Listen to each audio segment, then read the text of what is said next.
എല്ലാവർക്കും നമ്മുടെ പുതിയൊരു വീഡിയോയിലേക്ക് സ്വാഗതം. ഇന്ന് നമ്മൾ ചെയ്യാൻ പോകുന്ന ഒരു റെസിപ്പിയാണ്. ഇതൊരു അടപ്രഥമന്റെ റെസിപ്പിയാണ്. ഇത് സാധാരണ നമ്മൾ അടപ്രഥമൻ ഉണ്ടാക്കുന്നത് തേങ്ങാപ്പാൽ ഒക്കെ എടുത്തിട്ടാണ്. ഇത് ക്യാനിൽ കിട്ടുന്ന തേങ്ങാപ്പാൽ യൂസ് ചെയ്തിട്ടാണ് ഈ പായസം നമ്മൾ ഉണ്ടാക്കുന്നത്. അപ്പോൾ ഇതെങ്ങനെ ചെയ്യാമെന്ന് നോക്കാം.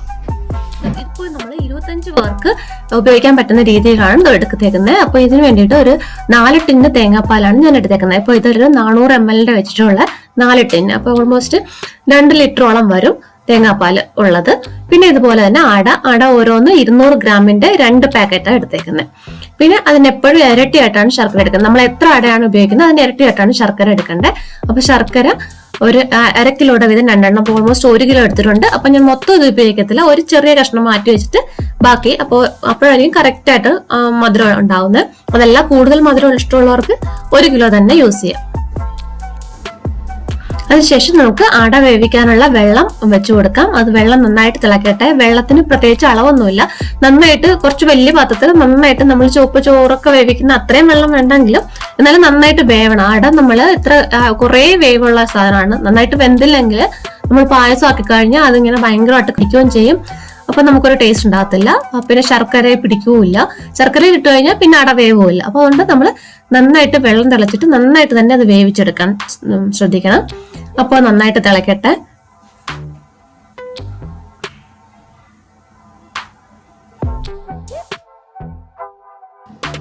അപ്പൊ വെള്ളം തിളക്കുന്ന സമയം കൊണ്ട് നമുക്ക് ശർക്കര ഒന്ന് പാനിയാക്കി എടുക്കാം. അതിനായിട്ട് ഒരു പാത്രത്തില് നമുക്ക് ആവശ്യമുള്ള ശർക്കര ഫുൾ ഇട്ട് കൊടുക്കാം. പിന്നെ അതിലേക്ക് ഞാൻ 1 ഗ്ലാസ് വെള്ളമാണ് ഒഴിക്കുന്നത്. ചെറിയൊരു കപ്പിൽ 1 കപ്പ് വെള്ളം മാത്രം ഒഴിച്ചാൽ മതി. കൂടുതൽ വെള്ളം ആയി കഴിഞ്ഞാൽ നമ്മൾക്ക് പിന്നെ അട വേവിച്ചിട്ട് ശർക്കര ഇട്ട് നമ്മൾ നന്നായിട്ട് അതിൽ വഴറ്റെടുക്കണം. അപ്പൊ ഒത്തിരി വെള്ളം ആയി കഴിഞ്ഞാൽ അത് ഒത്തിരി സമയം എടുക്കും, നമുക്ക് പെട്ടെന്നൊന്നും ചെയ്ത് കിട്ടത്തില്ല. അതുകൊണ്ട് ഞാൻ 1 കപ്പ് വെള്ളം മാത്രമേ ഒഴിക്കുന്നുള്ളൂ. അത് ആവട്ടെ. പിന്നെ ഞാനിപ്പോ ഇവിടെ എടുത്തേക്കുന്നത് റിബൺ അടയാണ്. അപ്പൊ അത് ഭയങ്കര ലോങ് ആയിട്ട് കിടക്കുന്നതുകൊണ്ട് ഞാൻ കുറേശ്ശെ ഒന്ന് മുറിച്ചിട്ട് കൊടുക്കാന്ന് വെച്ചു. അപ്പൊ നമുക്ക് രണ്ടും ശരിയാവുന്നവരെ വെയിറ്റ് ചെയ്യാം. ഇപ്പൊ വെള്ളം നന്നായിട്ട് തിളച്ചിട്ടുണ്ട്. അപ്പൊ നമുക്ക് അട ഇതിലേക്ക് ഇട്ട് കൊടുക്കാം. ഇട്ട് കൊടുത്തിട്ട് നന്നായിട്ടൊന്ന് ഇളക്കണം, ഇല്ലെങ്കിൽ ഇത് എല്ലാം കൂടി ഒട്ടി ചേർന്ന് പോവും. പിന്നെ അത് ഇളക്കിയെടുക്കാൻ നല്ല പാടാ. അപ്പൊ ഒന്ന് ഇട്ടിട്ട് നന്നായിട്ടൊന്ന് ഇളക്കിയിട്ട് നന്നായിട്ട് വേകുന്നവരെ വെയിറ്റ് ചെയ്യാം.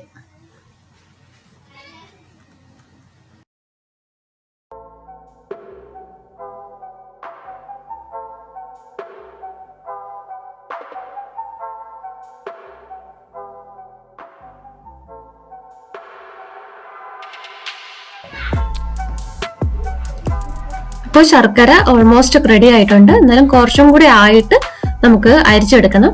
പിന്നെ അതുപോലെ തന്നെ അട കണ്ടോ, അതിന്റെ കളറൊക്കെ മാറി നന്നായിട്ട് ആയിട്ടുണ്ട്. എന്നാൽ തന്നെയും ഇത് വെന്തിട്ടുണ്ടാവില്ല. കുറേ കൂടി നന്നായിട്ട് വേവുന്നവരെ വെയിറ്റ് ചെയ്യാം.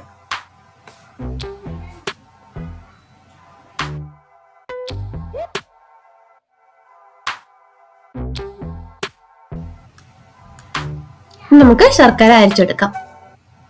ഇത് അരിച്ചു കഴിഞ്ഞിട്ട് മുകളിലേക്ക് പത പോലെ വരുന്നുണ്ടല്ലോ, അത് ഈ ശർക്കരയുടെ അഴുക്കാണെന്നാ പറയണേ. അപ്പൊ അതെല്ലാം നമുക്കങ്ങ് സ്പൂൺ കൊണ്ട് എടുത്ത് കളയാം. ഇതിപ്പോ കണ്ടോ, 1 കപ്പിൽ നിറച്ചാണ് നമ്മൾ ശർക്കര പാനി കാച്ചിയേക്കുന്നത്. കൂടുതലായി കഴിഞ്ഞാൽ നമുക്ക് ഈ പറഞ്ഞ കൂട്ട് ശരിയായി വരത്തില്ല, ഒരുപാട് സമയം എടുക്കും. അപ്പോൾ കുറച്ചാകുമ്പോൾ പെട്ടെന്ന് തന്നെ അത് റെഡിയായി കിട്ടും. അടയിൽ നന്നായിട്ട് പിടിച്ചെടുക്കും.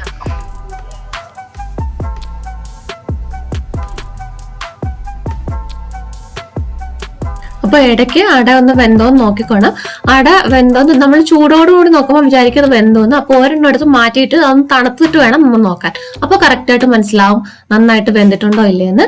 പിന്നെ ചവ്വരി ചേർക്കുന്നവരാണെങ്കിൽ അതും കൂടി ചേർക്കാം. അത് പ്രത്യേകം നമ്മൾ വേവിച്ചിട്ട് അതിനോടൊപ്പം ചേർക്കാം. ഞാനിപ്പോ ഇത് ചേർക്കുന്നില്ല. ഇപ്പൊ അട നന്നായിട്ട് വെന്തു. അപ്പൊ ഇത് നമുക്ക് അരിപ്പയിലിട്ട് അരിച്ചെടുക്കാം. പിന്നെ അടുത്തൊരു പാത്രത്തിൽ നമ്മൾ കുറച്ച് നെയ്യ് ഒഴിച്ചിട്ട് നമ്മൾ അരിച്ചു മാറ്റി വെച്ച അട ഉണ്ടല്ലോ, അത് ചേർത്ത് ഒരു 5 മിനിറ്റ് ഇതിൽ വഴട്ടാം. ആ നെയ്യിലൊന്ന് 5 മിനിറ്റ് വഴട്ടാം. എന്നിട്ട് ശർക്കര പാനി ചേർത്ത് കൊടുക്കാം.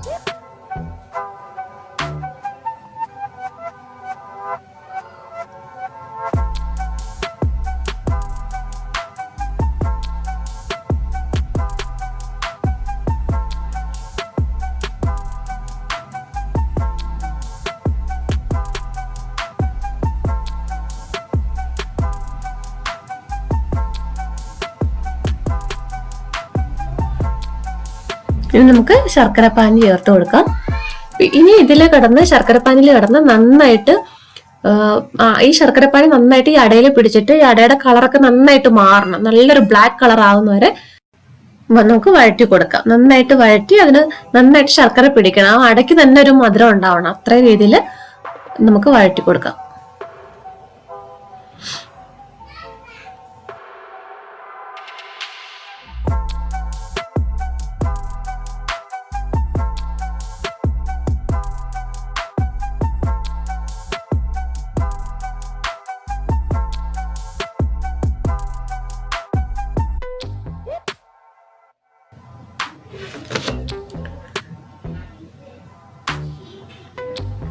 അത് നന്നായിട്ട് ആവട്ടെ. ആ സമയം കൊണ്ട് നമുക്ക് തേങ്ങാപ്പാൽ റെഡിയാക്കി എടുക്കാം. അപ്പൊ നമ്മൾ 4 ടിന്ന് തേങ്ങാപ്പാൽ എടുത്തേക്കുന്നത്. അപ്പൊ അതില് 3 ടിന്ന് ഞാൻ 2ാം പാലായിട്ട് യൂസ് ചെയ്യാനും 1 ടിന്ന് 1ാം പാലായിട്ട് യൂസ് ചെയ്യാനും അങ്ങനെയാണ് മാറ്റി വെക്കുന്നത്. അതുപോലെ തന്നെ അപ്പൊ 2ാം പാലായിട്ട് മാറ്റി വെച്ചേക്കുന്ന ആ 3 ടിന്ന് പാലിലേക്ക് ഞാൻ 2 കപ്പ് വെള്ളം കൂടി ചേർത്ത് കൊടുത്തിട്ടുണ്ട്. അപ്പൊ നന്നായിട്ട് പായസത്തിൽ മിക്സായി റെഡിയായി വരുമ്പോഴേക്കും കറക്റ്റ് ആയിട്ട് നമുക്ക് കിട്ടും. പിന്നെ 1ാം പാല് ലാസ്റ്റ് മാത്രം ചേർത്താൽ മതി. അത് 1 ടിന്ന് നമ്മൾ മാറ്റി വെച്ചിട്ടുണ്ട്. അപ്പൊ കൊണ്ട് നന്നായിട്ട് തിളച്ച് ഈ അടയിലേക്ക് നന്നായിട്ട് പിടിക്കുന്നുണ്ട്. അപ്പൊ നോക്കിയാൽ അറിയാം അടയുടെ കളറ് കുറെ മാറിയിട്ടുണ്ട് നന്നായിട്ട്.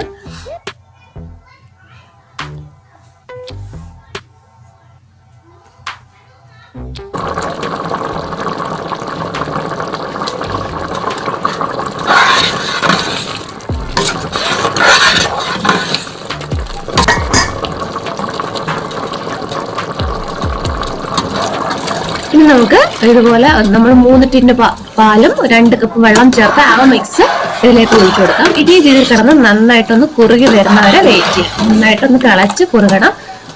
ഇടയ്ക്കിടയ്ക്ക് ഇളക്കി കൊടുക്കുകയും വേണം. അപ്പൊ അതുവരെ വെയിറ്റ് ചെയ്യാം.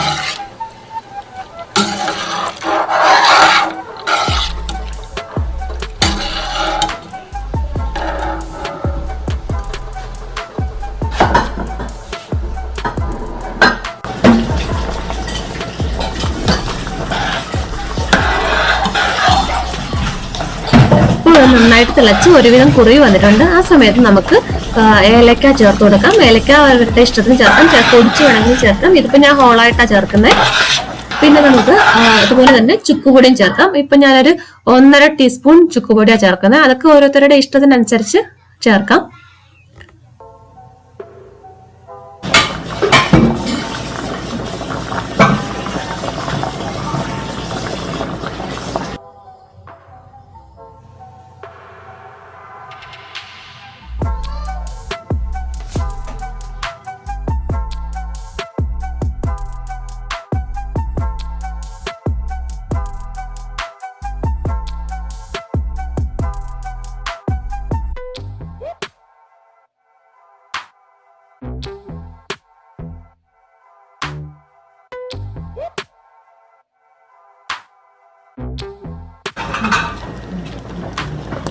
ഇപ്പൊ നന്നായിട്ട് കുറുകിയിട്ടുണ്ട്. ഇനി നമുക്ക് 1ാം പാല് ചേർത്ത് ഒന്ന് മിക്സ് ചെയ്തിട്ട് ഉടനെ തന്നെ നമുക്ക് സ്റ്റൗ ഓഫ് ചെയ്യാം. അത് തിളയ്ക്കാൻ വേണ്ടിയിട്ട് വെയിറ്റ് ചെയ്യണ്ട. അല്ലാതെ തന്നെ പെട്ടെന്ന് ഓഫ് ചെയ്ത് നന്നായിട്ട് മിക്സ് ചെയ്ത് വരുമ്പോൾ ആ ചൂടിലിരുന്ന് കണ്ട് തന്നെ അത് വെന്തോളും. അപ്പൊ കറക്റ്റ് ഒരു പരുവത്തിൽ തന്നെ കിട്ടും പായസം. ഇത് തണുത്ത് കഴിയുമ്പോൾ കുറച്ചുകൂടെ ഒന്ന് കുറവും. അതുകൊണ്ട് നമുക്ക് കുറച്ച് തന്നെ ഇരിക്കുന്നതാണ് നല്ലത്. അപ്പൊ ഈ ഒരു പരുവാകുമ്പോൾ തന്നെ ഓഫ് ചെയ്ത് വെക്കാം.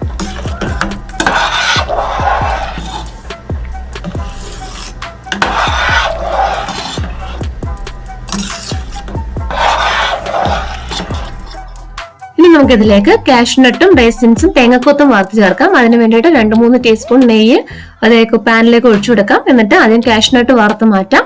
എന്നിട്ട് റൈസിൻസ് പിന്നെ തേങ്ങക്കൊത്തും വറുത്ത് മാറ്റാം. ഇപ്പൊ ഈ നെയ്യ് തന്നെയാണ് 3ഉം വറുക്കാനായിട്ട് യൂസ് ചെയ്യുന്നത്. പിന്നെ അത് പായസത്തിലേക്ക് ചേർത്ത് മിക്സ് ചെയ്യാം.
അപ്പോൾ ഇങ്ങനെ നമ്മൾ ഈ ടിന്നിൽ വാങ്ങി തേങ്ങാപ്പാൽ യൂസ് ചെയ്യുന്നതുകൊണ്ട് വളരെ പെട്ടെന്ന് തന്നെ നമുക്ക് ചെയ്തെടുക്കാൻ പറ്റും. ടേസ്റ്റിന് യാതൊരു വ്യത്യാസമില്ല കേട്ടോ, നന്നായിട്ട് തന്നെ വന്നിട്ടുണ്ട്. നമ്മൾ തേങ്ങാപ്പാൽ എടുത്തല്ല ഡയറക്റ്റ് എടുത്ത് ചെയ്യുന്ന അതേ ടേസ്റ്റ് തന്നെയാണ് ഇതും കിട്ടിയിരിക്കുന്നത്.